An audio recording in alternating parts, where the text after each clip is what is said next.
Beleza, pessoal. Aula de número 22/50, vamos falar sobre análise econômica do direito.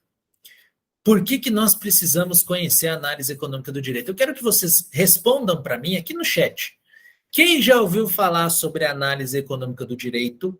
Quem já ouviu falar e estudou a fundo? Quem já ouviu falar e estudou razoavelmente sobre o tema ou quem nunca ouviu falar? Ou quem não está nem inscrito no concurso da Magistratura do Trabalho, mas quis entrar no reta final temático também. Já ouvi falar, estudei razoavelmente sobre o tema, já ouvi falar, tá? Por que eu estou trazendo essa aula aqui?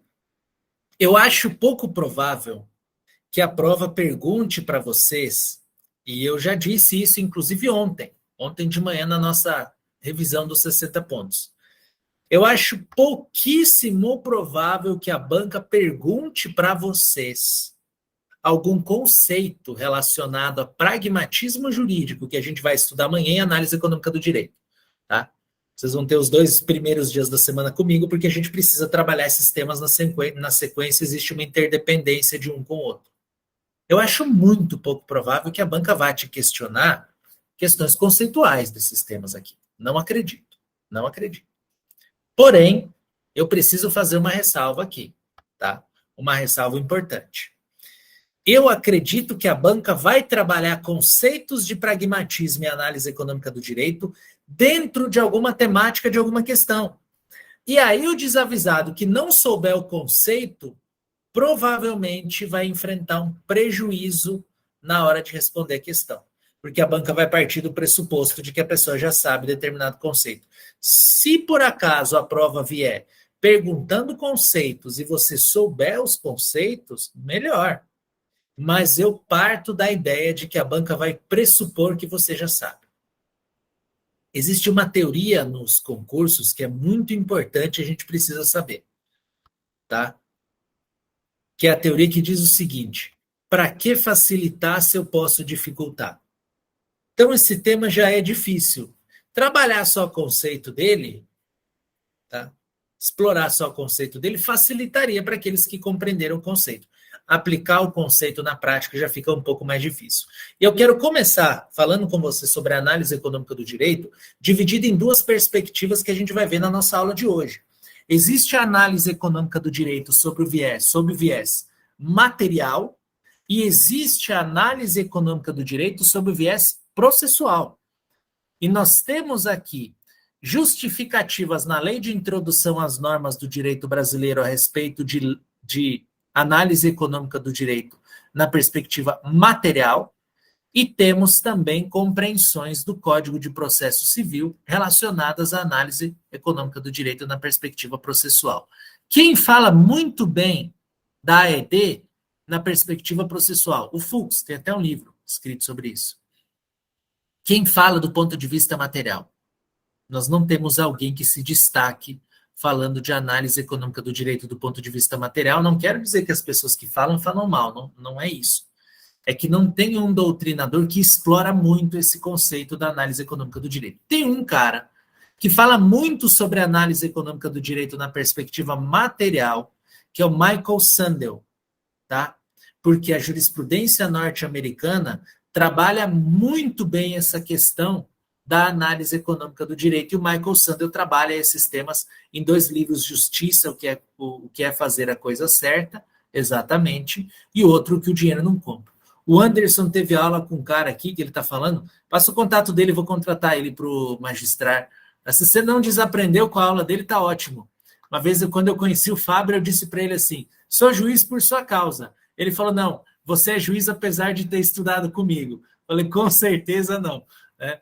Mas vamos lá, vamos estudar aqui análise econômica do direito. Simbora. Simbora que tem muita coisa para a gente fazer. Vou compartilhar a tela. Eu não sei quem que tá hoje na sala aqui, qual das meninas que está na sala. Mas é só para ir liberando o pessoal que for entrando depois. Sou eu, professor Vanessa, pode deixar. Sossegado, legal. Vamos na análise econômica do direito. O que tem lá no nosso edital, na ementa? Análise econômica do direito, aqui eu estou flertando com a resolução 423, e ela fala sobre conceitos fundamentais da análise econômica do direito, racionalidade econômica, eficiência processual. Veja só que ela direciona um pouco mais o caminho da análise econômica do direito para as questões processuais. Métodos adequados de resolução de conflitos e acesso à justiça, demandas frívolas e de valor esperado negativo, precedentes, estabilidade da jurisprudência e segurança jurídica, coisa julgada. Olha só, processo civil, tá? Precedentes, base geral dos precedentes, processo civil também, tá? Estabilidade da jurisprudência e segurança jurídica, 926 e 927 do CPC também. Equivalentes jurisdicionais ou meios alternativos de solução de conflito, né? A gente tem aqui também na doutrina de processo civil. Demandas frívolas e de esperado valor negativo. São dois temas que o Fux gosta de trabalhar bastante no livro dele. Agora, me chama a questão inicialmente, a gente vai trabalhar a análise econômica do direito, inicialmente uma perspectiva processual, material, perdão, que ela traz aqui os conceitos fundamentais e racionalidade econômica. Presta atenção que a gente vai dar uma pausa aqui. Alexandre, é pouca coisa que ele fala, o edital, sobre a análise econômica do direito, do ponto de vista material. Não é, porque ele confunde muitas vezes, e a análise econômica do direito tem aproximação, mas ele confunde no edital muitas vezes, a 423, com a com o pragmatismo jurídico. Então, amanhã nós vamos compreender alguns conceitos que a gente vai trabalhar hoje aqui. Então, tem muita coisa de análise econômica do direito na parte do pragmatismo jurídico. Materiais sobre análise econômica do direito. Coloquei alguns aqui. Preciso comprar material, Alexandre? Não precisa comprar nada sobre análise econômica do direito. Presta atenção na minha aula, porque é isso que a gente vai ter que fazer. Prestar atenção na aula para conseguir compreender o Instituto e aplicar o Instituto em prova. Ponto final. Que a gente vai trabalhar uns temas bastante interessantes hoje aqui. Agora, vamos lá. Eu quero partir de um pressuposto aqui. Olha o nome dessa disciplina. Análise econômica do direito. Por que análise econômica do direito? Porque o direito, cada vez mais, ele flerta com outras disciplinas. Quando o direito foi criado, na essência, a gente não tinha uma divisão do direito. Não existia um direito civil, um direito constitucional, um direito do Estado, não existia. O direito ele foi se desmembrando e ele teve uma divisão dicotômica entre o ramo público e privado, a doutrina entendeu dessa forma, e nós temos a todo momento o surgimento de novas ciências jurídicas. Por exemplo, concurso nacional de 2017. Eu não dei uma aula sobre direito digital, não precisava, não caiu. Não dei uma aula sobre direito ambiental do trabalho, sobre direitos humanos, nada desses temas. Aquela época, esses temas ainda não tinham amadurecimento. Direitos humanos até tinha mais, mas ambiental do trabalho e digital, amadurecimento era isso aqui, ó, na Justiça do Trabalho. Isso quer dizer o quê? Que o direito, cada vez mais, dentro da sua dinamicidade, ele cria novas disciplinas e cada vez mais ele interage com outras disciplinas. Porque quando eu falo em análise econômica do direito, por exemplo, eu vou interagir com a economia. Quando eu falo de direito digital, eu vou interagir com a tecnologia. Quando eu falo de direito ambiental, eu vou interagir com a engenharia ambiental, com a biologia. Eu tenho a todo momento essa interação do direito com outras disciplinas e outros ramos da ciência. O que a análise econômica do direito quer é falar o seguinte: qual é o valor econômico das decisões judiciais? E eu estou falando aqui em valor econômico não do ponto de vista monetário. Eu estou falando do impacto econômico que as decisões judiciais podem gerar no mundo. Que o impacto das decisões judiciais podem gerar na economia. Porque uma decisão judicial, ela nunca morre em uma decisão judicial. A sentença não existe para a gente colocar num quadro. A sentença existe para a gente dar cumprimento a ela. E a partir do momento que nós começamos a pensar em dar cumprimento à sentença, naturalmente a gente chega a uma conclusão que a nossa sentença tem impactos práticos, impacto na vida das pessoas. E aí a ideia ou o propósito da análise econômica do direito é promover essa intersecção entre direito e economia. De que maneira as decisões judiciais atingem ou trazem impactos econômicos, primeiro ponto. E segundo ponto, de que maneira a economia interfere no direito. Para a gente avançar bem, a gente precisa compreender um conceito aqui, que é o conceito de economia. O que é a economia? Olha só, é a ciência que estuda como a sociedade emprega recursos produtivos escassos na produção de bens e serviços, bem como a distribuição entre grupos e indivíduos, de modo a satisfazer as necessidades humanas. Sobrevivência e qualidade de vida. Satisfação de necessidade humana, desde a base da sobrevivência, eu digo a base porque a base da pirâmide de Maslow, né? As necessidades primárias do ser humano, que são as necessidades fisiológicas, e a qualidade de vida, que são as necessidades de satisfação, que vão avançando ali na pirâmide de Maslow. Então, a economia é isso, tá? É a ciência que estuda como a sociedade emprega recursos produtivos escassos na produção de bens e serviços para atender grupos e indivíduos e satisfazer suas necessidades. Isso é economia. Agora eu preciso entender, o que é então a análise econômica do direito? Tá? É a aplicação do instrumental analítico e empírico da economia, tá?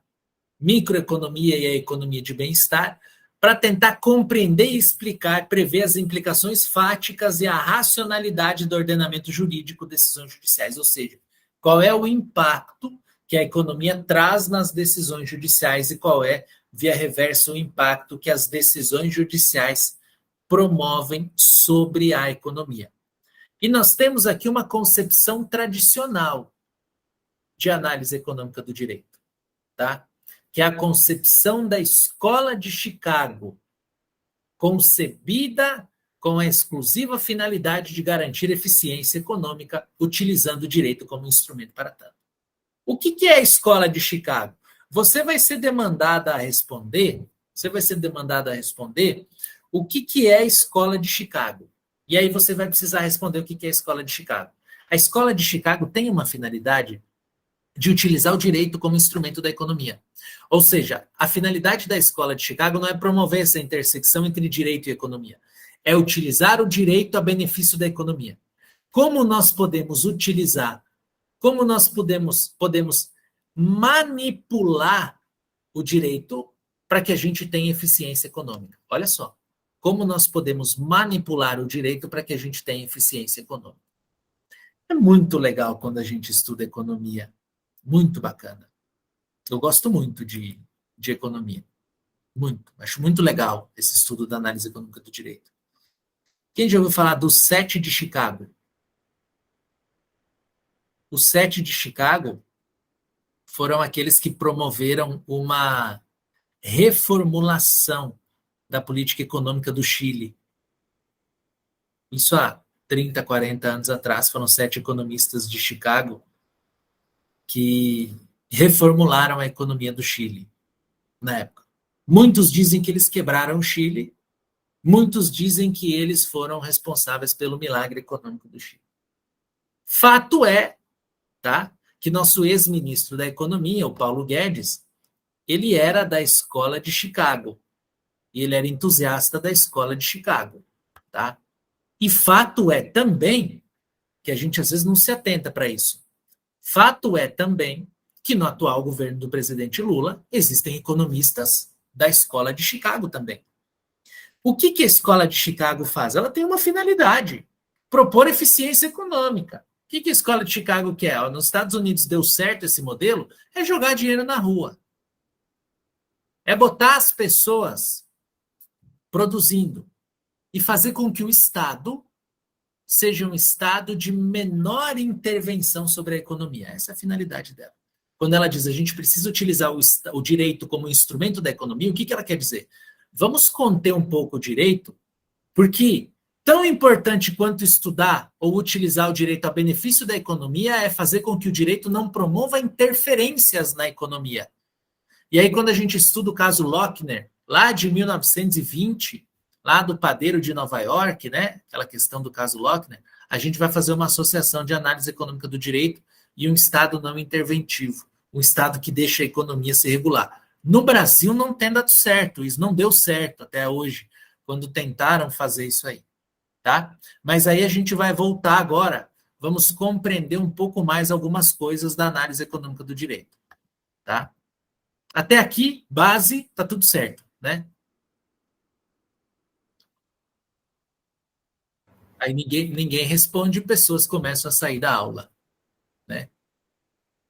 Como diz um poeta aqui de Goiás, que ele disse uma coisa fantástica, e não foi a Cora Coralina, ele disse o seguinte, vocês vão lembrar o nome dele, online sem resposta é resposta.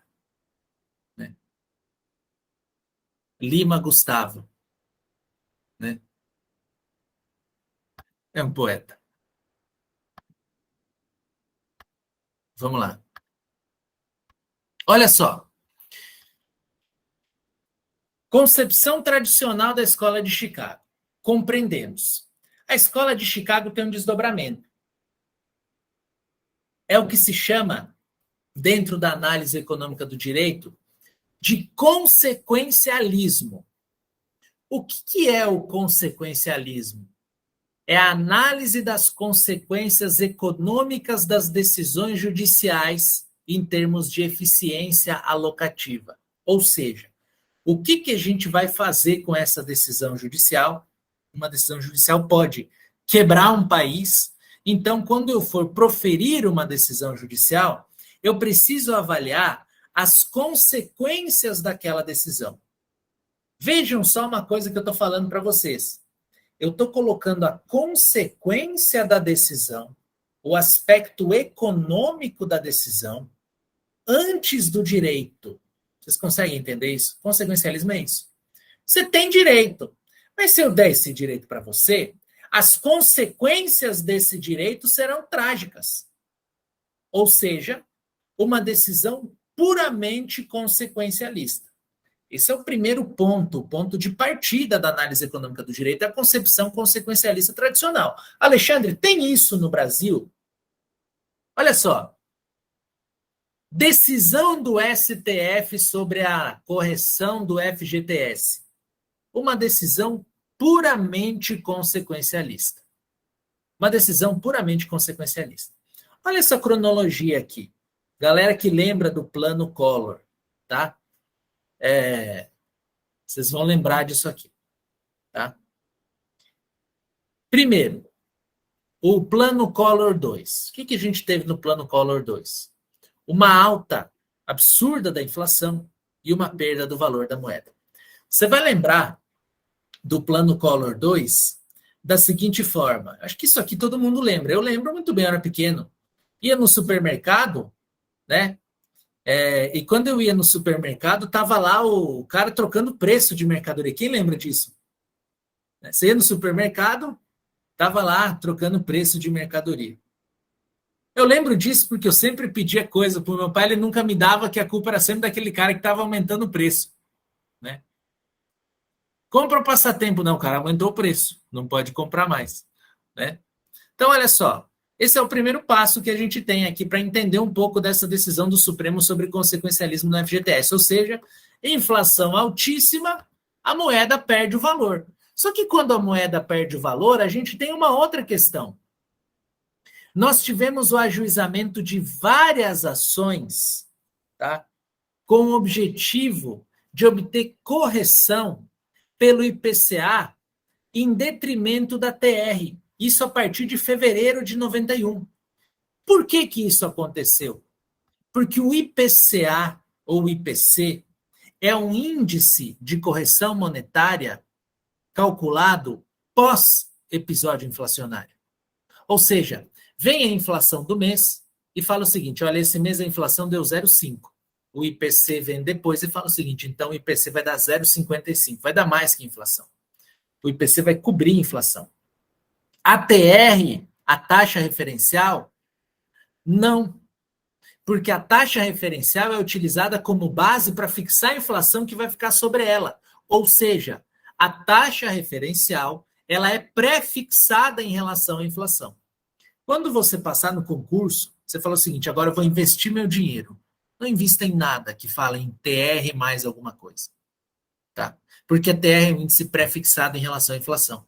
Então, a inflação pode ter dado 0,5 naquele episódio inflacionário mensal e a TR deu 0,4. As pessoas ficaram apavoradas. O meu dinheiro não está sendo corrigido de acordo com a inflação.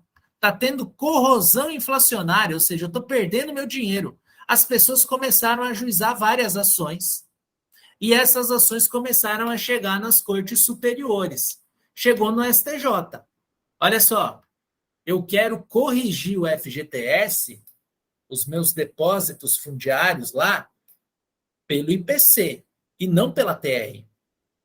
E o STJ diz o quê? Não, pode utilizar a TR como índice de correção.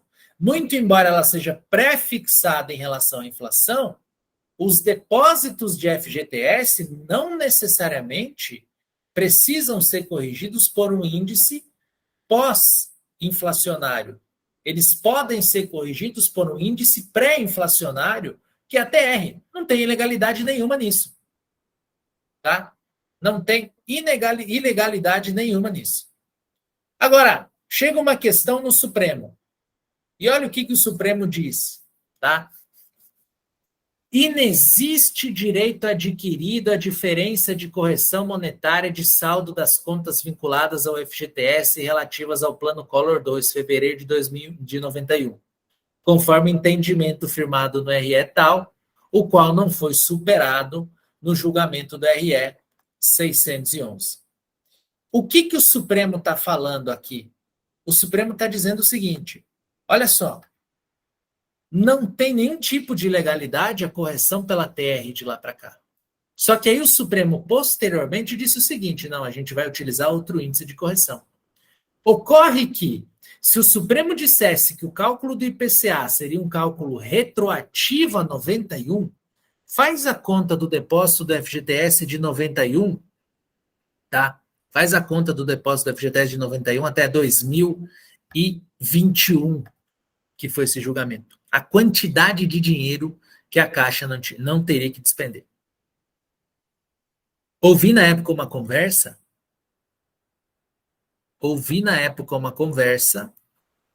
na época eu ainda ia muito para Brasília, ouvi na época uma conversa, um pouco antes, né, 2020, ainda início do ano, eu estava indo muito para Brasília, por conta da Matra, estavam falando muito dessa pauta do FGTS. E os rumores é de que o Supremo nunca ia permitir que isso acontecesse, porque ia quebrar a Caixa Econômica. De tanto dinheiro que a Caixa ia ter que despender para pagar. Dinheiro na casa de trilhão, não na casa de bilhão. Imagina, corrigir o FGTS do Brasil inteiro desde 91. Decisão consequencialista do Supremo. O que foi essa decisão consequencialista? Tá? Uma decisão que vislumbrou um custo elevado que poderia desestabilizar o país economicamente. Ou seja, tem direito? Tem. A tese tem fundamento? Tem. A tese tem total fundamento, mas tem total fundamento daqui para frente. Daqui para trás não dá mais. Porque se eu der fundamento para a tese daqui para trás, vai ter problema. Se eu der fundamento para a tese daqui para trás, essa tese vai gerar um prejuízo absurdo. Tá? Essa tese vai gerar um prejuízo milionário. Então, bilionário ou trilionário. Então, eu não posso utilizar essa tese de direitos retroativos nesse caso aqui. Agora, essa é uma hipótese ou um exemplo em que o Supremo utiliza consequencialismo para decidir. Mas nós temos outras concepções desdobradas a partir do consequencialismo, que são noções doutrinárias que trazem algumas coisas relacionadas a consequencialismo e análise econômica do direito. Nós temos, por exemplo, consequencialismo dentro da concepção do Posner. Por que eu estou trazendo o consequencialismo desdobrado? Eu trouxe aqui a hipótese do consequencialismo tradicional. Eu coloco a consequência econômica da minha decisão antes do direito em si. Mas eu tenho outras hipóteses de consequencialismo. O consequencialismo do Posner, por exemplo, ele é um consequencialismo que tem origem no utilitarismo inglês, do Jeremy Bentham e do Stuart Mill. Uma ação só é correta se sua consequência promover o bem-estar coletivo. Qual que é essa concepção utilitarista? Que se eu utilizasse a concepção utilitarista do Bentham, talvez o Supremo pudesse julgar procedente esse processo aqui. Ou seja, eu vou distribuir dinheiro para todo mundo. O que é uma decisão utilitarista? Que quem fala muito bem dela é o Michael Sandel. Utilitarismo é quando você procura agradar a maioria. Quando você procura promover o bem da maioria. Quando você se deparar com esse conceito na sua prova, utilitarismo, você vai saber que esse utilitarismo tem um propósito de agradar a maioria, uma decisão que agrada a maioria, uma decisão que joga para a torcida, uma decisão que pode não ter impacto econômico nenhum, mas ela pode ser consequencialista porque o juiz, na hora de decidir, é utilitarista. O juiz analisa o resultado daquela ação dele, daquela decisão dele. E aí nós temos dois tipos de utilitarismo. Um utilitarismo que leva em consideração um resultado geral, que é um utilitarismo, por exemplo, proferido para agradar grande maioria da população, ou um utilitarismo utilizado, uma decisão que vai ser utilitarista, mas para promover propósitos específicos, para agradar um movimento, uma quantidade pequena de pessoas, porque o resultado daquela decisão não é uma decisão que vai reverberar de maneira holística na sociedade. Ela só vai reverberar dentro de determinado grupo. E aí o Michael Sandel traz um caso de utilitarismo com propósito específico ou resultado específico, que é o caso da esterilização no estado do Texas. Justiça, o que é fazer a coisa certa. Alexandre, o que é esse caso da esterilização no Texas? Uma milionária criou uma fundação para esterilizar mulheres. Que tipo de mulher? Mulheres que estavam com a vida praticamente perdida nas drogas, que tinham AIDS, que tinham várias doenças. Ela foi lá, pegou essas mulheres e disse o seguinte, ó, eu vou pagar para você fazer esterilização. A finalidade dessa fundação dela era essa, ela aportava dinheiro para isso. E aí qual é a compreensão que a gente tem? Utilitarismo de propósito específico. Ou seja, eu vou promover um bem dentro de uma comunidade específica. Agora, a questão é saber se isso é bom ou não. Ela vai interferir de maneira determinante na autonomia de uma mulher de gerar a vida ou não. Porque ela pode não ser drogada a vida inteira, ela pode melhorar. Concordam comigo ou não? Ela pode melhorar, ela pode evoluir. Né? Ela pode não sofrer depois. Ela pode estar com AIDS, mas ela pode se curar. Já tem cura da AIDS. Vocês viram já as pessoas curadas da AIDS? Né? Dizem, né? Teoria da conspiração que fala muito isso, né? Que brinca muito, que a primeira cura da AIDS foi do Magic Johnson, que ele descobriu a AIDS e meses depois ele jogou no Dream Team americano, que teve o Michael Jordan lá, que eles ganharam a Olimpíada. E existem más línguas que falam que não saiu ainda a cura da AIDS para todo mundo, porque o custo do coquetel AZT é muito alto, né? Mas para o Magic Johnson saiu, porque eles não podiam perder o Magic Johnson nas Olimpíadas. Olha só. Há quem diga. Tá? Isso aí. Mas vamos lá. Vamos seguindo aqui. Essa decisão desse caso específico aqui, que é o caso da esterilização no Texas, foi validada pelas cortes norte-americanas? Não. Essa prática dessa mulher não foi validada porque interferia na autodeterminação da mulher. Se interferia na autodeterminação da mulher, ela não poderia ter sido validada. E nós tivemos aqui no Brasil várias outras decisões que a gente precisa analisar o seu aspecto utilitarista dentro dessa concepção do Posner. O caso, por exemplo, da Michelin e fornecimento gratuito de moradias para trabalhadores urbanos. Isso aconteceu lá no Mato Grosso. Michelin oferecendo moradias para trabalhadores urbanos. E aí, qual é o resultado dessa decisão? O que a Michelin estava fazendo Era uma posição da Michelin, que era uma posição de fornecer um bem para os funcionários para promover uma melhor prestação de serviços. Isso chega na justiça, houve um provimento judicial lá no TRT 23, à época, dizendo o seguinte: não, fornecer moradia nessas condições configura salário. O que a Michelin fez? Parou de fornecer moradia. Foi uma decisão utilitarista, dentro de um propósito específico.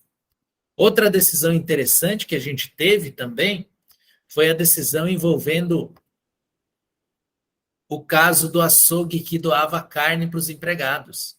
Também lá do TRT 23 de Rondonópolis. Açougue pequeno dava carne para os empregados. Carne estava em vias de vencer, vai vencer daqui 2 dias. Leva funcionário para você comer na sua casa. Ele levava a carne e depois processava o patrão pedindo que a carne integrasse o salário como salário in natura. E a Justiça do Trabalho condenou em uma decisão utilitarista e o patrão disse em audiência, né? Ouvida a juíza do caso. Essa que eu ouvi não condenou, mas de outros que condenaram. Né? E o tribunal mandava condenar. Ele falou assim: nunca, eu jogo fora e dou para o meu cachorro, mas eu não dou a carne para o trabalhador. Olha só que absurdo. Assim. Por que a gente precisa analisar a consequência prática da nossa decisão? Que às vezes, ao invés de ajudar, a gente prejudica. O papel da justiça é muito importante nesse sentido. E essa decisão que concedeu, por exemplo, o salário in natura para o trabalhador, é uma decisão utilitarista. Eu estou promovendo um bem específico aqui, mas um bem específico fugaz, que vai acabar se o empregador optar por não ajudar mais os trabalhadores nesse sentido. Ou seja, contrapor os aspectos em conflito, nesse caso aqui, porque o meu propósito não é puramente análise econômica. Vamos voltar aqui, porque nós temos um tema bem interessante também, que é uma perspectiva ordoliberal da análise econômica do direito. O que é essa perspectiva ordoliberal da análise econômica do direito? É a defesa da competição e da livre iniciativa. Ou seja, competição e livre iniciativa fazem parte do mercado. No Brasil a gente tem isso. Mas o Estado deve garantir igualdade de oportunidades, moeda estável e combate ao monopólio. Esse combate ao monopólio, que é uma finalidade do CAD. Agora, veja só. Isso aqui é o mesmo que dizer, quando eu falo em perspectiva ordoliberal da análise econômica do direito, é o mesmo que dizer que o meu Estado é um Estado intervencionista? De certa forma, sim. Porque o Estado precisa garantir essa igualdade de oportunidades, e quando se fala em garantia de igualdade de oportunidades, não é que todo mundo pode exercer atividade econômica em idênticas condições, muito pelo contrário. É que todo mundo tenha condições e mínimas condições de se prover, e de, se não quiser exercer atividade econômica, a pessoa pode partir para uma atividade profissional e não econômica. Ou seja, eu vou garantir igualdade de oportunidades, eu vou deixar a pessoa livre para escolher o que ela quer, mas eu, Estado, vou interferir nessas relações privadas de modo a garantir uma moeda estável e um controle de monopólio. Essa é a ideia da perspectiva ordoliberal, que ela também tem um desdobramento. Na economia, muito se fala em ótimo de Pareto. Tá? Ótimo de Pareto. E o ótimo de Pareto diz o seguinte: igualdade de oportunidades, como pressupõe a análise econômica do direito à luz da teoria ordoliberal, pressupõe, volto a dizer, a igualdade ou a eficiência na alocação dos recursos. Ou seja, para que eu consiga implementar uma perspectiva ordoliberal de interferência estatal na economia para a manutenção de uma moeda estável, necessariamente obrigatoriamente eu preciso ter uma eficiência na alocação dos meus recursos. Tá? De modo que, se eu tiver uma realocação de recursos para beneficiar um indivíduo, certamente eu vou prejudicar o outro. Então, a ideia do ótimo de Pareto, quando a gente traz o ótimo de Pareto para a análise econômica do direito, é propor uma eficiência na alocação dos recursos. E isso aqui vale muito no direito previdenciário, quando a gente fala de benefício e de custeio de benefício. Ou seja, eu tenho uma eficiência na alocação dos recursos para que o Estado possa promover essa finalidade dele de garantir essa perspectiva ordoliberal, esse alcance ordoliberal de intervir em uma moeda forte, de intervir na economia. Tá? Eu até apaguei sem querer esse slide aqui, ó. Igualdade de oportunidades pressupõe essa eficiência na alocação de recursos. Quando você lê ótimo de Pareto, eficiência na alocação de recursos, perspectiva ordoliberal da análise econômica do direito, intervenção do Estado que garanta uma igualdade de oportunidades para o cidadão e também uma intervenção do Estado na estabilidade da moeda. E aí, o nosso edital traz um preceito de racionalidade econômica. O que é racionalidade econômica?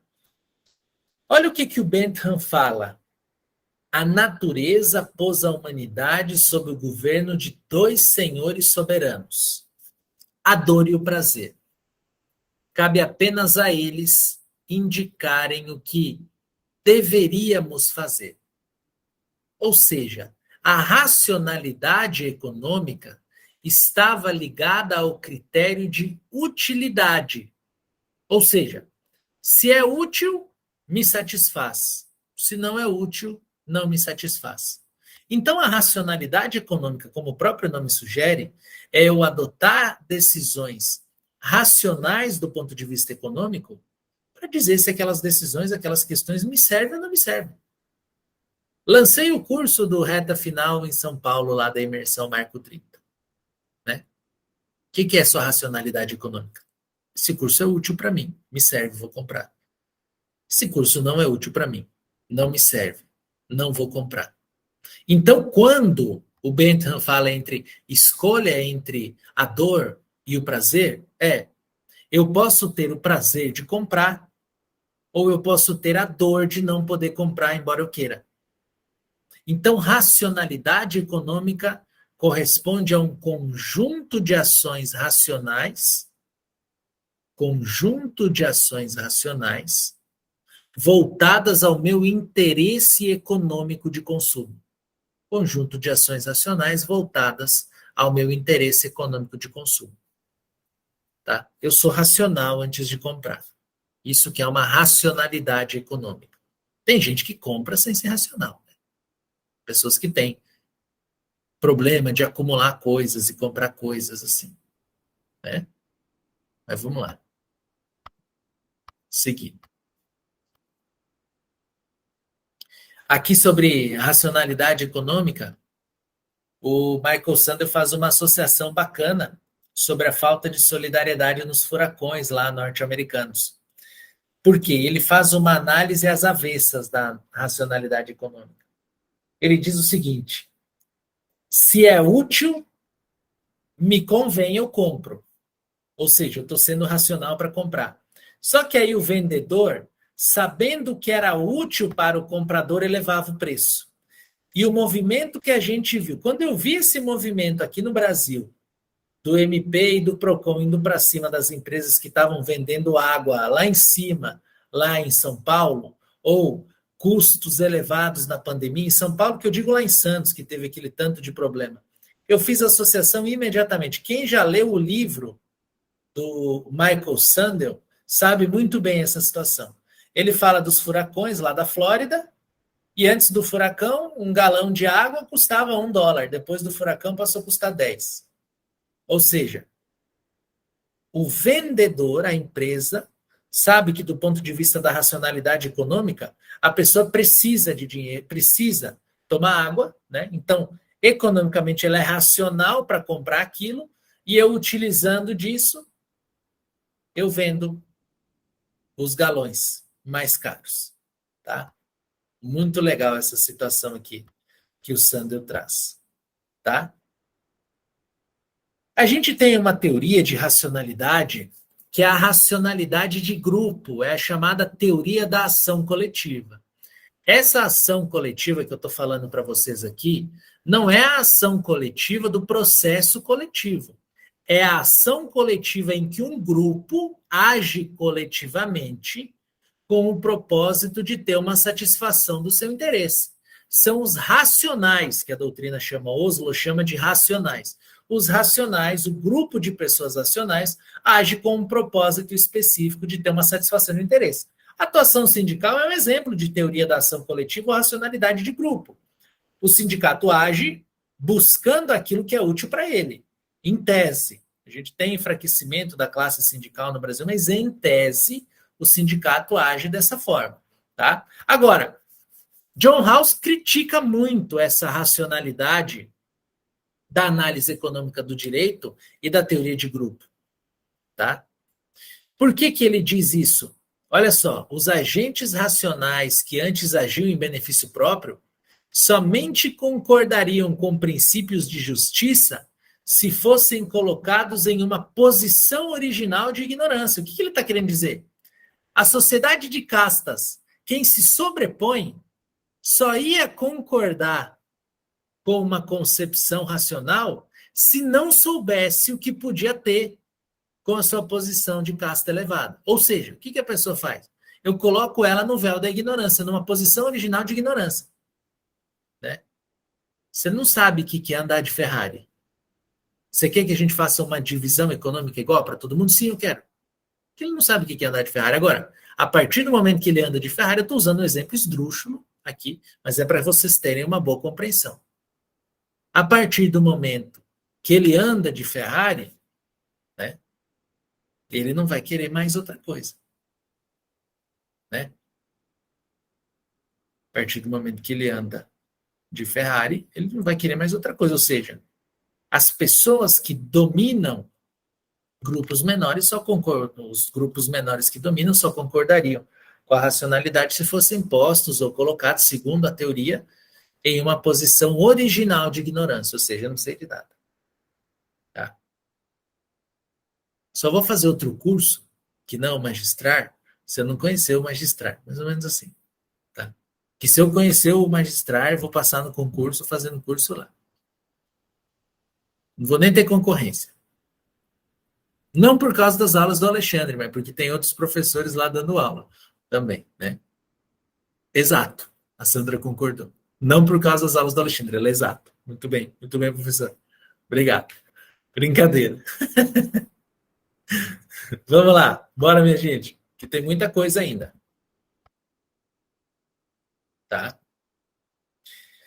Uma polêmica aqui.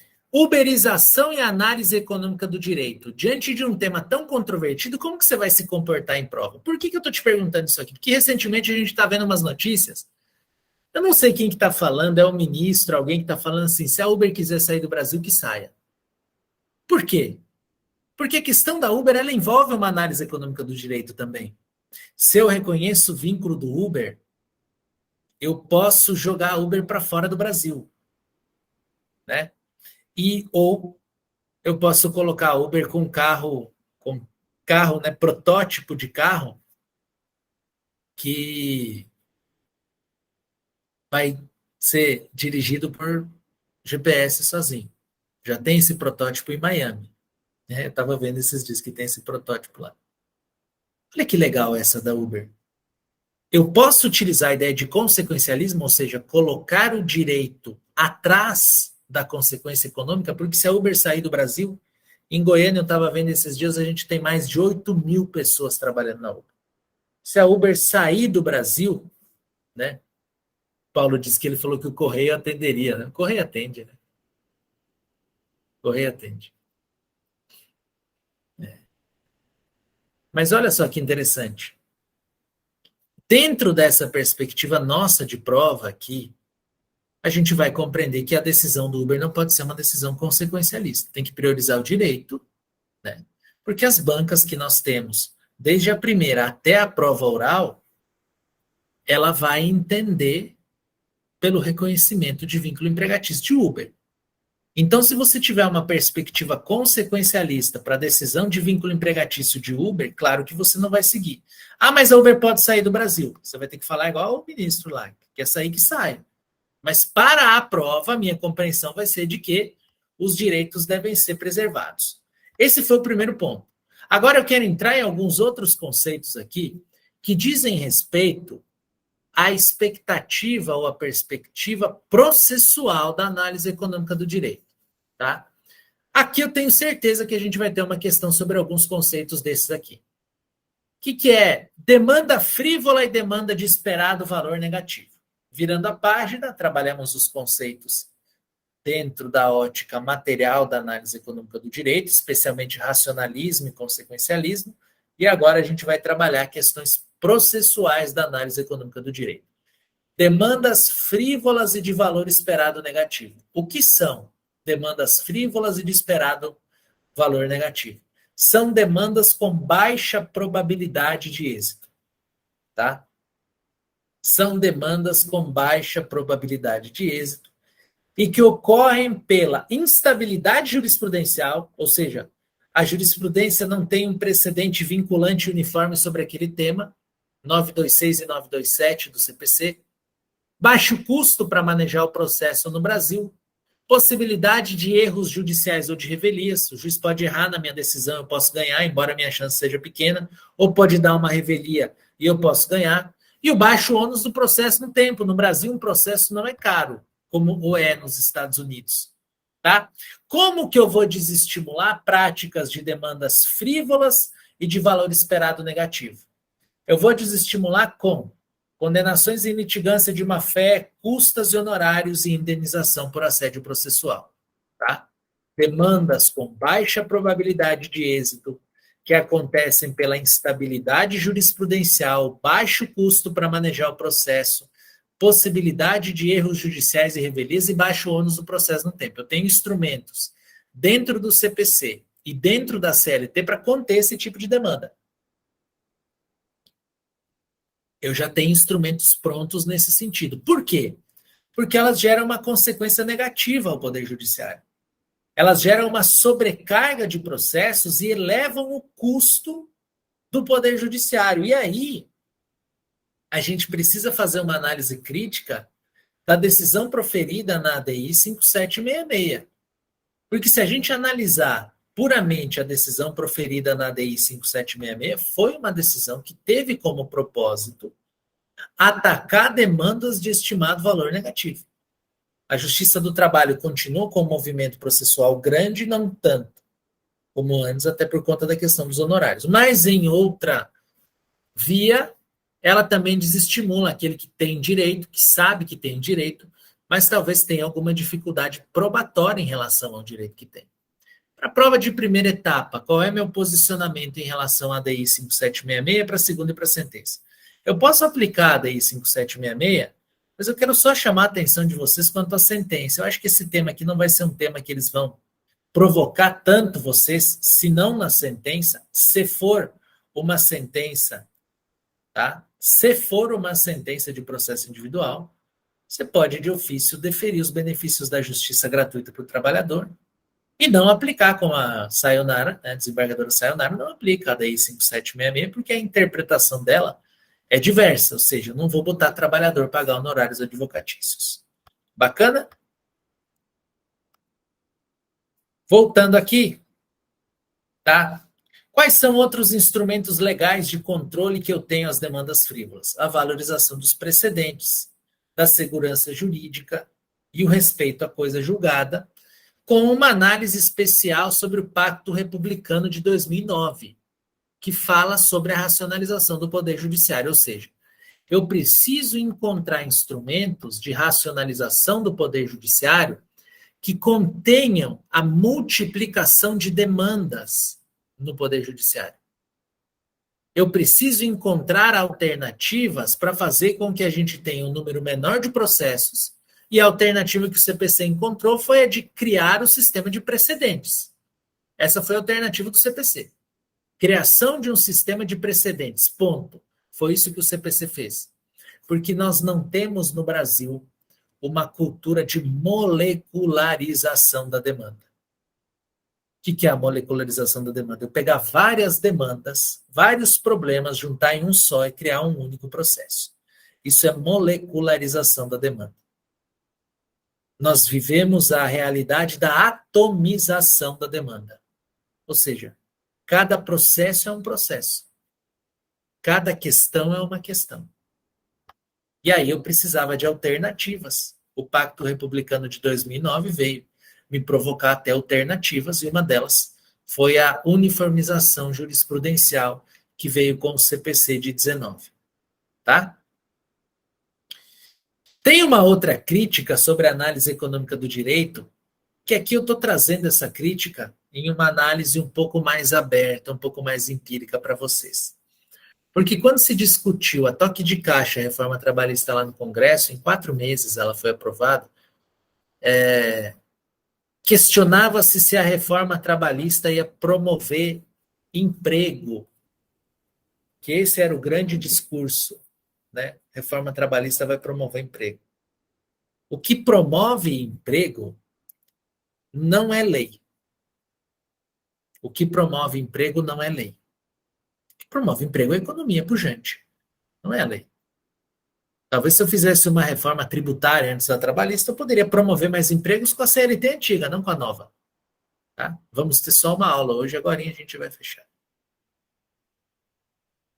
Então, o que gera emprego não é lei, é economia forte. Né?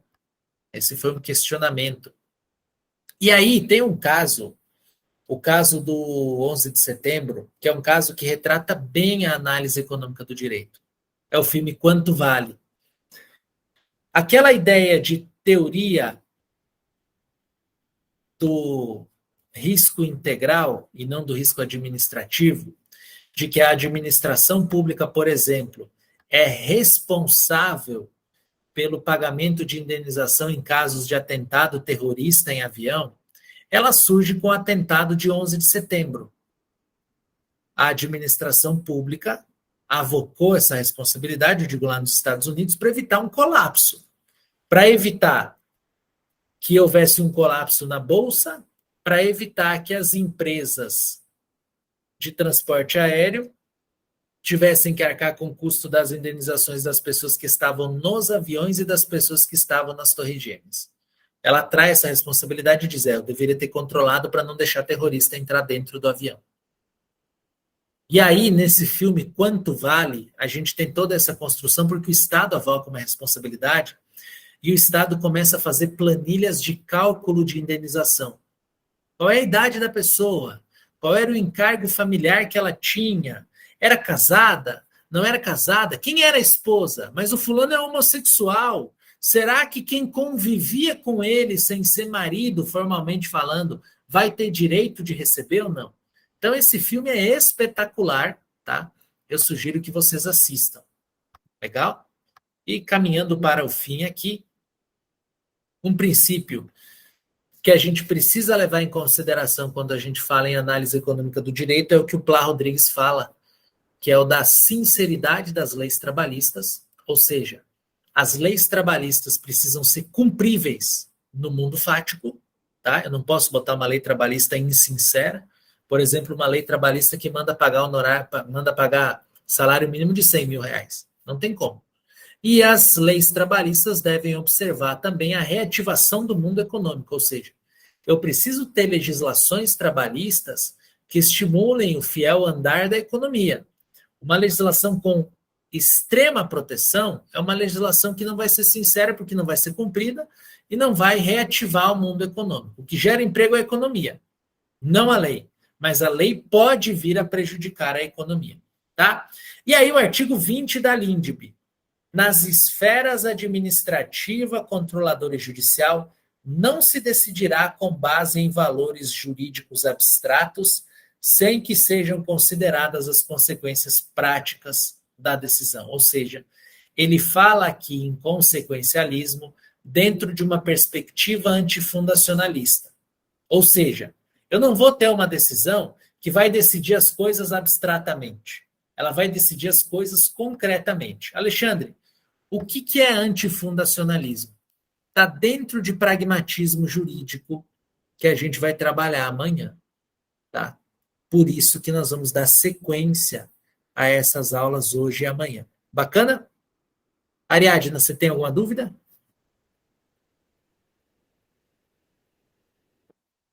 Não, professor. O que eu apertei foi sem querer, porque eu estou no aeroporto escutando sua aula. Bom, tá bom então. Obrigado pelo prestígio. Ah, que é isso. Sua aula é muito boa. Ah, tem nada para fazer, professor? Vou esperar o voo. Deixa eu entrar na aula do Alexandre aqui.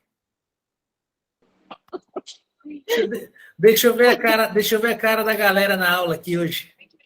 Aqui, ó. Estou indo viajar de férias, não quero me preocupar com aula mais não. Vai ser o último dia que eu vou ver aula. Vamos lá.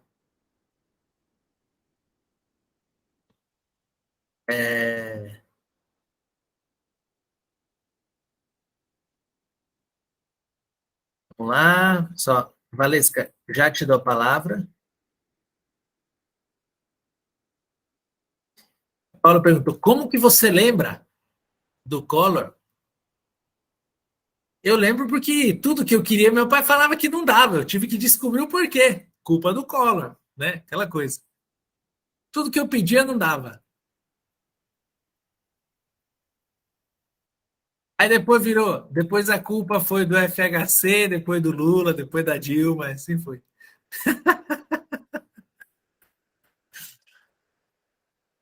Esterilização forçada de uma mulher em casa de rua em Ribeirão, olha que interessante. Decisões sobre fornecimento de medicações muito caras.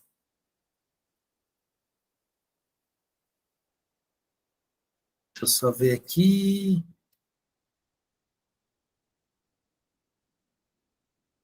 Calção para Covid. Bom exemplo.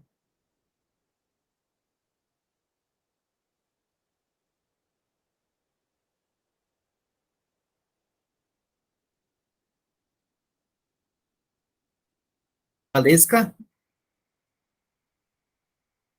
Boa noite, professor. Boa noite, colegas. Professor, queria tirar uma dúvida em relação à questão consequencialismo. Eu posso utilizar numa minuta, digamos, na sentença, fazendo uma relação com o artigo 20 da lei? Pode. Não para o concurso. Não para o concurso. Valesca, para o nosso concurso, foi muito bom você tocar nesse assunto. Nós não vamos seguir nada de análise econômica do direito. Nós precisamos entender esses conceitos, porque se a parte provocar, eu vou saber rebater em uma prova escrita.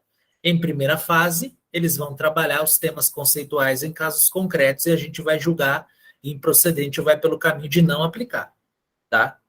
Então, a gente não aplica. Embora tenhamos entendimento do Supremo aplicando, para a nossa banca a gente não aplica. O filho do ministro Douglas escreveu um artigo para Valor Econômico dias atrás, e ele critica muito a análise econômica do direito e a perspectiva consequencialista da decisão do Supremo na questão da segurança jurídica tributária. Ah, mas não é ele, é o filho dele.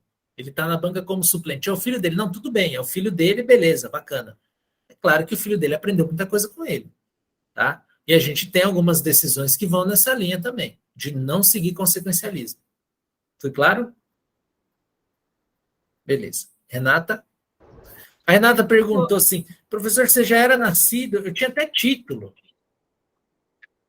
Votei no Collor acreditando no discurso, votei nele acreditando no discurso dele de caçador de Marajá. Professor, conta aí o segredo, que vinho que o senhor anda tomando aí com o formol, porque está enganando direitinho. Vou fazer um curso disso depois.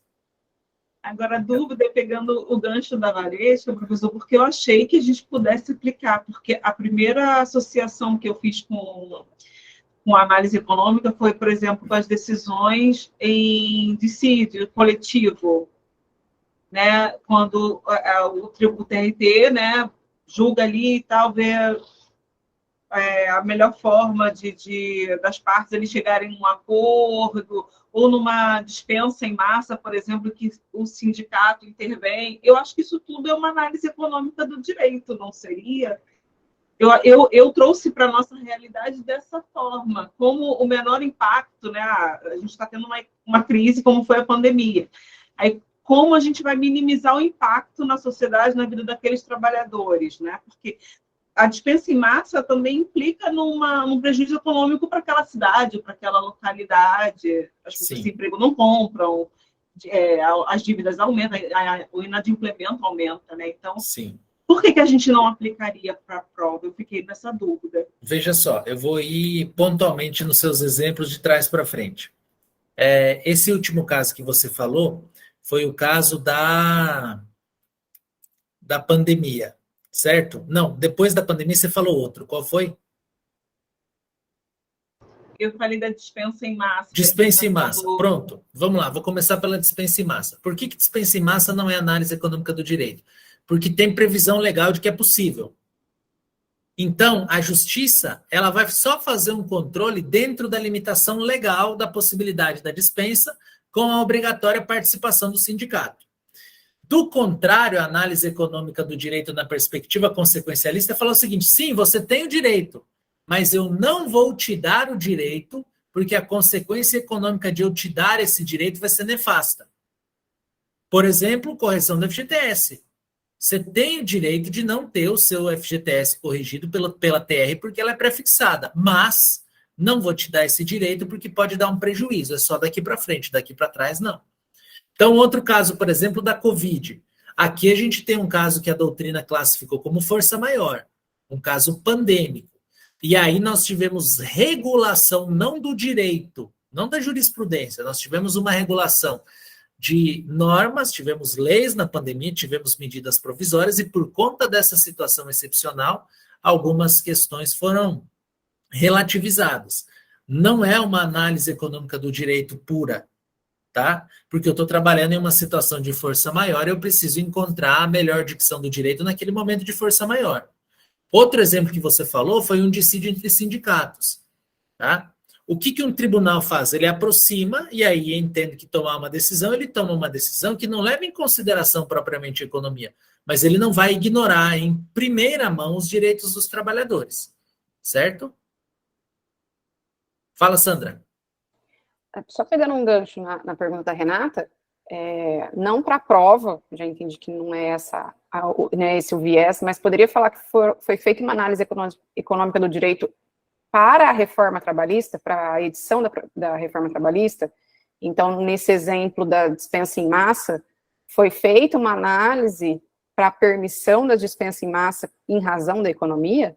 Ou não teria nada a ver? Eu posso construir isso, mas quando se fala na interferência do direito na economia e da economia no direito, Sandra, é dentro de um impacto de decisões judiciais e não de atuação legislativa, entendeu? Ah, ok. Tá? Fala, Alexandre. Professor, só para ver se eu entendi. Um exemplo. Então, eu estou diante de dois casos. Dano moral idêntico em dois processos. Em um deles, a empresa é um mercadinho da esquina, no outro, é uma rede de supermercados. Então, para a rede de supermercados, eu posso arbitrar um valor muito maior de indenização do que para o mercadinho. Seria isso? Não seria, em tese, aqui uma análise econômica do direito. Seria o seguinte, a análise econômica do direito. Seria você não indenizar no mercadinho. Isso seria análise econômica do direito. Então, eu vou indenizar para a empresa grande que vai dar conta de pagar. Mas o mercadinho, olha só, o Joãozinho sofreu dano moral. Mas se eu indenizar e o mercado tiver que pagar, o mercado vai fechar e tem mais 3 funcionários lá. Então, não vou condenar. Tá? Agora, quando eu condeno e levo em consideração a capacidade econômica, eu só estou seguindo um critério, dentre os vários critérios que a gente tem para quantificação do valor da indenização. Beleza? Entendi, obrigada. Gostaram da aula ou deu um nó na cabeça? Professor, eu já assisti essa aula 2 vezes sua. E Legal. Essa foi uma das melhores que o senhor já fez. Hoje Show. eu saí certa do... Eu até então eu não tinha a pegada de ter entendido. Mas agora Legal. deu uma boa abertura. E olha que eu tenho bastante escrito sobre o assunto. Copiei todas as suas falas, mas talvez os exemplos que o senhor deu agora, todos eles, porque a primeira aula que o senhor deu já faz tempo. Foi muito teórica, né? Foi, e aí me deu um nó na mente, eu disse, eu não vou aprender isso. E aquela Mas primeira agora... aula, Gerlane, ela foi uma aula que foi no curso de férias. Foi, fiz curso de férias, Exato. logo no início do ano passado. Exato, que a gente não tinha banca ainda Exatamente. definida. Então, a gente estava no escuro. Então, a gente, assim, verticalizou muito. Hoje, com a banca pronta, a gente já sabe onde a gente deve entrar e onde a gente não precisa entrar. Então, ficou Sim. uma aula mais fluida, né? Pô, e agora o livro do Sandel Fux. é muito... O do Sandel. Fux eu li. O do Fux, ele é técnico. Mas Sim.